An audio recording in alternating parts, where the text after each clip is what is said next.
प्रणाम। मैं सार्थक रंजन, पप्पू यादव जी का पुत्र, और मैं नहीं चाहता था कि हमारी मुलाकात ऐसे हो, पर जैसे पापा कहते हैं कि समय और परिस्थिति के सामने किसी का बस नहीं चलता है, तो प्रणाम स्वीकार करिए मेरा। और मैं कल जो हुआ उसके बारे में बात करना चाह रहा हूँ।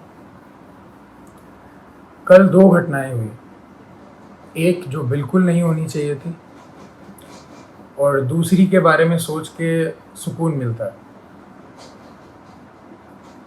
कल हम सब ने मिलके एक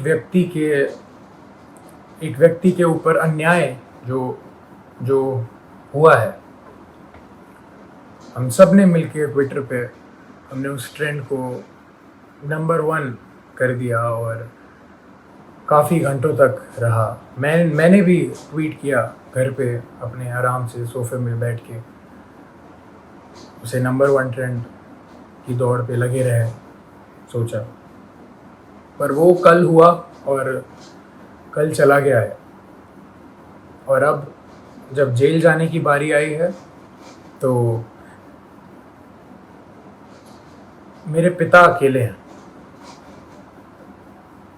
कल 9 बजे से लेके आज सुबह 3 बजे तक वो सिर्फ एक मुजरिम की तरह ट्रीट हुए हैं, और मैं जानना चाहता हूं कि उनका जुर्म है क्या। हॉस्पिटल्स की जो हालत है बिहार में, उसकी सच्चाई दिखाना जुर्म है, या दवाइयाँ नहीं है तो जिनको ज़रूरत है उनको दवाइयाँ पहुँचाना जुर्म है, लोगों को खाना देना जुर्म है, या जो काला बाजारी चल रही है दवाइयों की उसको पेश करना जुर्म है। सबसे बड़ा जुर्म मेरे को ये लग रहा है कि एक नेता के घर पे जो छापा मार के उन्होंने आप लोगों के लिए जो एम्बुलेंसेस यूज़ होनी थी वो बस घर पे पड़ी हुई थी, और वो बस ये चाह रहे थे कि वो सारी एम्बुलेंस यूज़ हों आप लोगों के लिए। मुझे लग रहा है कि यही जुर्म उनका सबसे बड़ा रहा।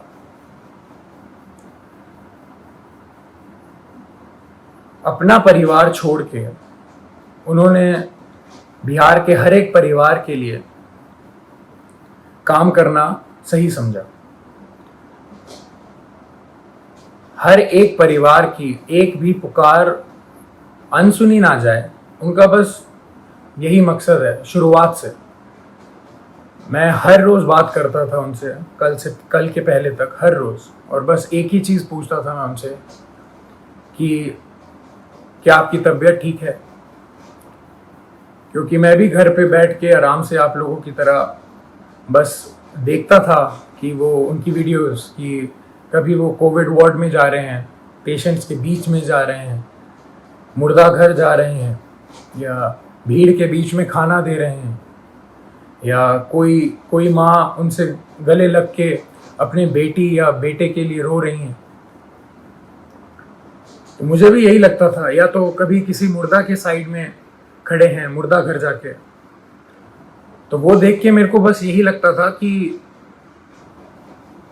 दूसरी बॉडी मेरे पिता की भी हो सकती है इस महामारी के कारण। और हमेशा जब भी मैं उनसे पूछता था कि पापा मास्क पहन रहे हैं या सैनिटाइज कर रहे हैं या कुछ ध्यान रख रहे हैं, तो वो कहते थे कि मुझे कुछ नहीं हो सकता, क्योंकि मेरे साथ पूरा बिहार है, उनका स्नेह है, उनकी दुआ है।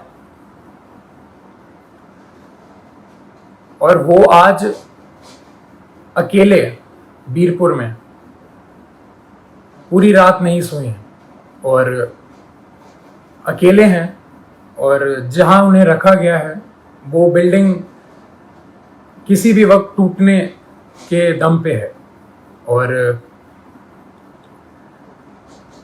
जब ऐसा व्यक्ति इतना काम करके, इतनी सच्चाई से काम करके अकेला पड़ जाए, तो बुरा लगने वाली बात है ये कि उन्होंने हर एक घर के लिए अपना घर छोड़ा है, अपने घर की जिम्मेदारियां छोड़ के आप सबके बीच रहने का संकल्प लिया, आप सबके लिए जीने के लिए संकल्प लिया। हमने कल बहुत बहुत साथ दिया उनका ट्विटर पे और किस पे नहीं, पर सिर्फ ट्विटर ही चीज़ नहीं रह गई है, सिर्फ नंबर 1 ट्रेंड होना ही नहीं रह गया है। जब ऐसा व्यक्ति अकेला पड़ जाए जो रात दिन सेवा करे लोगों की और लोगों के लिए ही जिए, अपना सब कुछ छोड़ के, अपना सब कुछ त्याग के। हम लोगों ने बोलते थे आ जाइए, आप वापस आ जाइए, ठीक नहीं है, रिस्की है, सही नहीं रहेगा, मगर उनका एक ही कहना था हमेशा कि बिहार के लोगों को मेरी ज़रूरत है और मैं बस वही कर रहा हूँ। अपने बारे में, अपनी जान के बारे में बिल्कुल ना सोचते हुए वो बस आप लोगों के लिए काम रात दिन करते रहे। हॉस्पिटल में छापा मारना हो तो पप्पू यादव जाएंगे, खाना देना हो तो पप्पू यादव देंगे, दवाई देना हो तो पप्पू यादव देंगे, बेड चाहिए, ऑक्सीजन चाहिए, एम्बुलेंस चाहिए तो पप्पू यादव करेंगे। अभी हमारे बीच पप्पू यादव कौन बनेगा? कहां से लाएंगे हम दूसरा? हम उन्हें अकेला इस टाइम पे नहीं छोड़ सकते। मैं बेटा हूं इसलिए ये सारी बातें कर रहा हूं, नहीं।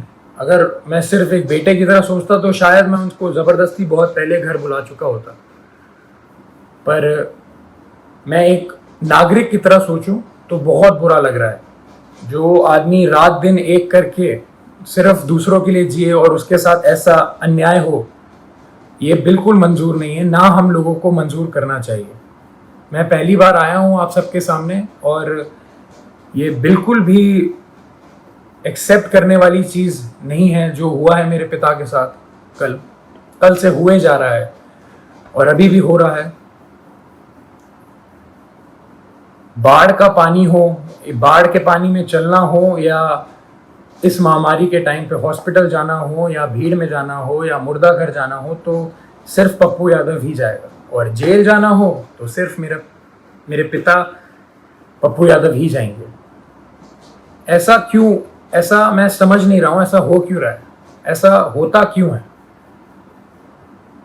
हमेशा एक आदमी जब दूसरों के लिए जिए जा रहा है 24 घंटे, तो जब उसको जरूरत पड़ती है तो वो हमेशा अकेला कैसे पड़ जाता है? हमेशा उसकी आंखों में आंसू रहते हैं हर एक काम करने के बाद। हम अकेले पड़ जाते हैं, उसका पूरा परिवार अकेले पड़ जाता है। हम क्यों अकेले रह जाते हैं जब वो व्यक्ति रात दिन बस दूसरों के लिए जीता है? तो दूसरे क्यों नहीं खड़े हो सकते उसके लिए? क्यों नहीं आवाज निकाल सकते? क्यों नहीं हम, अगर एक पप्पू यादव बिहार के लिए इतना कर सकता है तो सोचिए 2 पप्पू यादव या 10 पप्पू यादव या 1 लाख पप्पू यादव कितना करेंगे। मैं कहूंगा मेरे पिता का नाम सिर्फ एक नाम नहीं है, वो सिर्फ एक व्यक्ति नहीं है, वो एक जुनून है। वो जुनून हर एक के अंदर रहता है। मेरे अंदर भी है, मेरी बहन के अंदर भी है, मेरे भाई के अंदर भी है, और आप सब के अंदर। वो सारा जुनून एक साथ अगर काम करे तो हमारा जो पहला पप्पू यादव है वो कभी अकेला नहीं पड़ेगा। मैं दिल से खुशगुजार हूं आप सबका कि हम सब ने कल बहुत बहुत प्यार दिया, बहुत स्नेह दिया मेरे पिता को, पर अभी रुकने की बारी नहीं है। उनको अभी तक हरास किया जा रहा है। जैसे कल रात से वो सोए नहीं हैं, खाए नहीं हैं, उनको दवाइयाँ उनकी उनको उनको दवाई खानी होती है, उनको शुगर है, उनका 1.25 महीने पहले ऑपरेशन हुआ है, राइट पैर की नसें उनकी वीक हैं, तो खून सर्कुलेशन नहीं होता है उनके राइट पैर में अच्छे से। और किस जुर्म में ये सज़ा उनको दी जा रही है, मैं ये पूछना चाहता हूँ। और जिनकी वजह से हो रहा है वो बहुत अच्छे से जानते हैं कौन कौन है, और ये बिल्कुल ना समझें कि किसी को नहीं पता है कि किसकी वजह से हो रहा है ये और क्यों हो रहा है। यहाँ कोई बच्चा नहीं है और कोई डरा हुआ नहीं है। पप्पू यादव ना कभी किसी से डरा है, ना कभी डरेगा। जब ये जुनून हर एक के अंदर है और हर एक बंदा, हर एक माँ, हर एक बेटी, हर एक भाई जब उसके पीछे खड़ा रहेगा और उसको पूरा विश्वास है कि हर एक बिहार का व्यक्ति उनके साथ है, वो कल साबित हुआ है। मैं बस ये कह रहा हूँ कि वो सिर्फ कल पे ही सीमित नहीं होना चाहिए, ये मुहिम चलती रहनी चाहिए। यही मेरे पिता का सबसे बड़ी जीत है।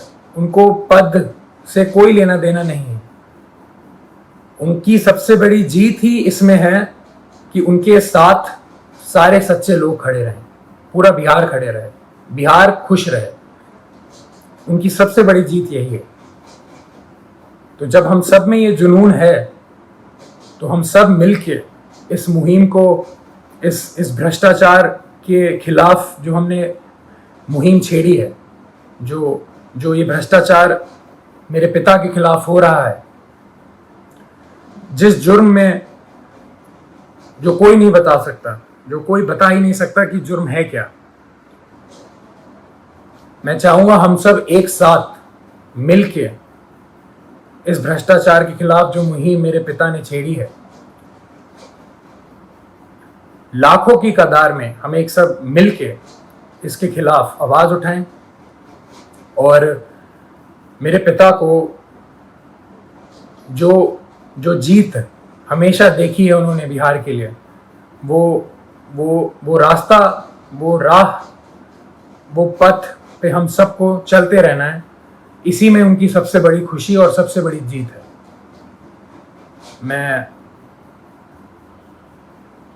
मैं बहुत खुश नसीब महसूस करता हूँ कि मैं अभी यहाँ बैठ के आपके सामने ये सब बोल पा रहा हूँ। ये मेरे पिता का संघर्ष ही है जो इतना प्रेम उन्हें मिलता है, और उनके नाम की वजह से मैं यहाँ पे बैठा हूँ तो आप सबके बीच में मेरी आवाज़ जा पा रही है। उनके संघर्ष को हम सबको मिलके उसकी आग को उठा के ही रखना है, बुझने नहीं देना है। प्रणाम।